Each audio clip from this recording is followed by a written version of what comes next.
Hello friends, welcome back to our channel. तो दोस्तों, season 3 of from will एक और डार्क ट्विस्ट के साथ वापस आया है और इस बार तो कहानी और भी ज्यादा इंटेंस हो गई है। एपिसोड 8 में छुपी हुई पुरानी कहानियां और नए रेवलेशन सभी कैरेक्टर्स की जिंदगी को हिला के रख देते हैं। विक्टर की डिस्टर्बिंग यादें, फातिमा की खौफनाक फैंटम प्रेगनेंसी और जिम और टेबिथा का अपने ट्रॉमेटिक पास्ट से स्ट्रगल करना, ये सभी इस एपिसोड को स्पाइन चिलिंग बनाते हैं। तो चलिए इस रिकैप में हम ये सब इवेंट्स को डिटेल में एक्सप्लोर करते हैं और जानते हैं कैसे ये पूरी कहानी और भी क्रीपी बन गई है। Oh no, you have to be the one. You have to be the one. Okay. You have to be the one.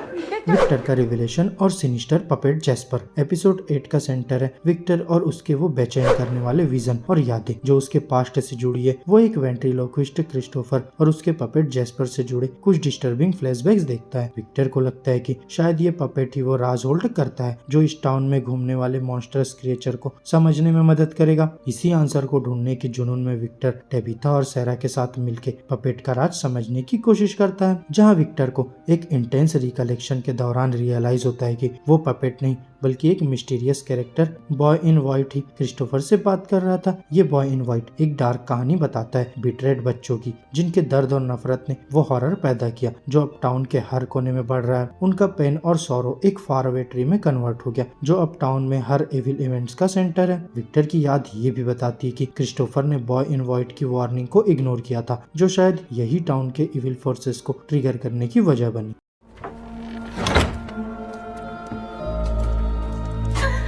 Fatima की टॉर्मेंट और फैंटम प्रेगनेंसी। जब विक्टर पपेट के राज समझने में लगा है तब फातिमा को एक और क्रीपी और फिजिकली ड्रेनिंग ऑर्डियल फेस करनी पड़ रही है। उसके साथ एक अजीब फैंटम प्रेगनेंसी का एक्सपीरियंस होता है जिसमें उसकी बॉडी उससे बिट्रे करते हुए मां बनने के इल्यूजन्स क्रिएट करती है। लेकिन ये प्रेगनेंसी कोई आम प्रेगनेंसी नहीं है। फातिमा अपने आप को एक टेरिफाइंग पोजीशन में पाती है और इसके चक्कर में वो टीली के साथ एक हॉरिफाइंग एक्ट कर डालती है ग्रीन हाउस के एक सेक्लूडेड एरिया में। बाद में पता चलता है कि फातिमा की वो गलत एक्शंस किसी मेलेवलेंट फोर्स के कंट्रोल में आई थी। अब उसको उसके एक्शन के आफ्टरमैथ का सामना करना पड़ेगा और बॉयड और एलिस उसे टाउन से दूर एक सैक में ले जाते हैं उसके प्रोटेक्शन के लिए। लेकिन टाउन में रूमर्स और सस्पिशियंस फैलने लगते हैं और डोना, जो हमेशा सपोर्टिव थी, अब फातिमा की इनोसेंस पे शक करने लगती है। एक तरफ टीली की डेथ की इन्वेस्टिगेशन चालू हो गई है और दूसरी तरफ टाउन के लोगों में टेंशन और सस्पिशियन बढ़ने लगी है। फातिमा अब तन्हा और इमोशनली ड्रेन्ड है और ये सिचुएशन उसे वल्नरेबल बना देती है उन डार्क फोर्सेस के लिए जो उसे टारगेट कर रही है।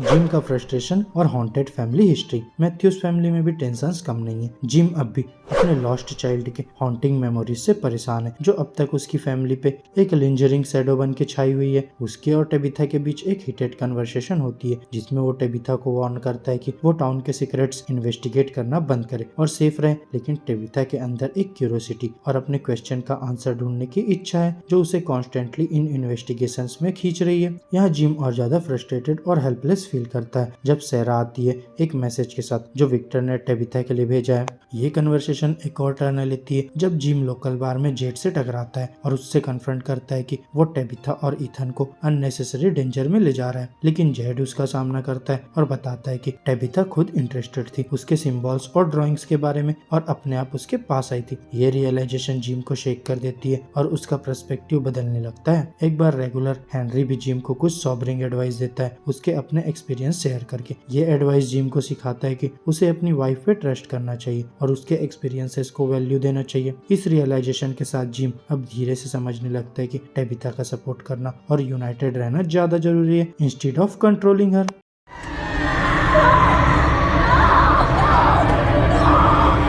जूली के पुल टुवर्ड्स एंशिएंट रून्स। इस बीच जूली और रैंडल एक हॉन्टेड रून्स की तरफ अट्रैक्ट हो रहे हैं जहां एक मिस्टीरियस एनर्जी उन्हें खींच रही है। रैंडल के वार्निंग्स के बावजूद जूली अपने आप को ये पुल रेसिस्ट नहीं कर पाती। इस बार वो अपने छोटे भाई इथन के साथ वापस उस रून्स में जाती है। इथन इसे अपने फेवरेट सुपर हीरो कॉमिक्स की तरह ट्रीट करता है और थोड़ा ब्रेव होकर एक्सप्लोरेशन करता है। रून्स में एंटर करते ही जूली एक विजन देखती है जो उसे एक पुराने और हॉन्टेड स्पेस में ले जाती है, एक ऐसा चैम्बर जहाँ वो, रेंडल और मैरी कभी इम्प्रिजन्ड रहे थे। ये विजन धीरे धीरे इंटेंस और पेनफुल होती है और वो देखती है कि वो खुद को बाउंड और डिस्पेयर में पाती है। उस इंटेंस एग्नी के बावजूद वो विजन फॉलो करती है और एक पुराने कैरेक्टर मार्टिन से मिलती है जो बॉयड के साथ सीजन 2 में लिंक्ड था। मार्टिन उसे एक चैन के पास वाले वेल में थ्रो करने को कहता है जो एक टाइम लूप ट्रिगर कर देता है और बॉयड को उसी वेल में फंसाए हुए दिखाता है। पर उससे पहले कि जूली विजन का मीनिंग समझ पाए वो अपने रियलिटी में वापस आ जाती है सीवर कन्वल्सन्स के साथ। यहाँ इथन दौड़ के टाउन से हेल्प लाता है और कुछ लोग उसकी मदद के लिए आते हैं, लेकिन इस एक्सपीरियंस ने जूली को शॉक कर दिया है और वो अब समझने लगती है कि ये रूइंस टाउन के डार्क पास्ट के साथ जुड़े हुए हैं। शायद ये रूइंस का सच उसके और सबके फ्यूचर को अफेक्ट कर सकता है।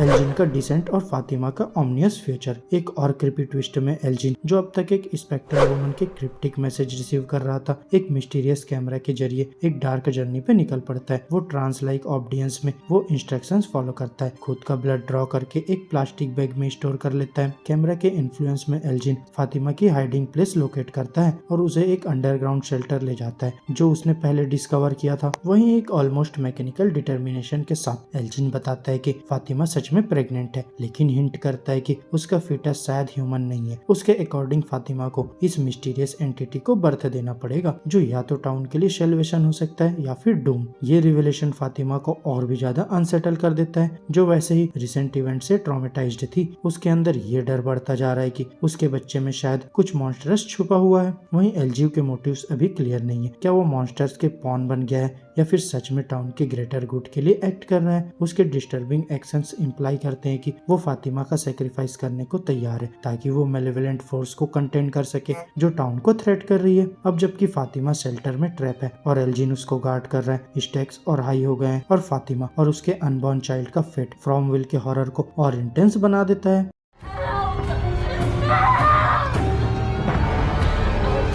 फ्रॉमविल की ग्रोइंग मिस्ट्री और आगे क्या है। जैसे जैसे फ्रॉमविल अपने सीजन 3 के फिनाले के करीब आ रहा है, मिस्टीरियस और अनरिजॉल्व क्वेश्चन और भी कॉम्प्लेक्स और इंट्रिगिंग हो रहे हैं। विक्टर के ट्रॉमेटिक मेमोरीज का अनलॉक होना, जिम और टेबिथा का अपने पेनफुल लॉसेस का सामना करना और जूली का डार्क सीक्रेट्स के वर्ज पे होना, ये सब सेटअप बन रहे हैं एक इंटेंस कंक्लूजन के लिए। क्या कैरेक्टर्स इन मेलेवलेंट फोर्सेस को आउटविट कर पाएंगे या फिर ये टाउन की डार्क हिस्ट्री उन्हें कंज्यूम कर लेगी, ये अभी सस्पेंस में है। फातिमा की प्रेगनेंसी, एल्जिन के क्रिप्टिक मैसेजेस और बॉय इन वाइट के रेवलेशंस ये सब सजेस्ट करते हैं कि फ्रॉमविल एक ऑर्डिनरी टाउन नहीं है, बल्कि ये एक ट्विस्टेड जगह है जहां सुपरनेचुरल फोर्सेस पर्सनल ट्रॉमास के साथ इंटरवीन हो गई है। तो फ्रेंड्स, मेरी आज की इस वीडियो में बस इतना ही। आपको ये वीडियो कैसी लगी हमें कमेंट बॉक्स में सजेस्ट कर सकते हैं और अगर वीडियो अच्छी लगी हो तो वीडियो को लाइक करो, चैनल को सब्सक्राइब करो और ऐसे ही लेटेस्ट कंटेंट के लिए बेल आइकन जरूर प्रेस कर लो। अब मैं मिलूंगा आपसे अपनी नेक्स्ट वीडियो में, तब तक के लिए बाय बाय दोस्तों।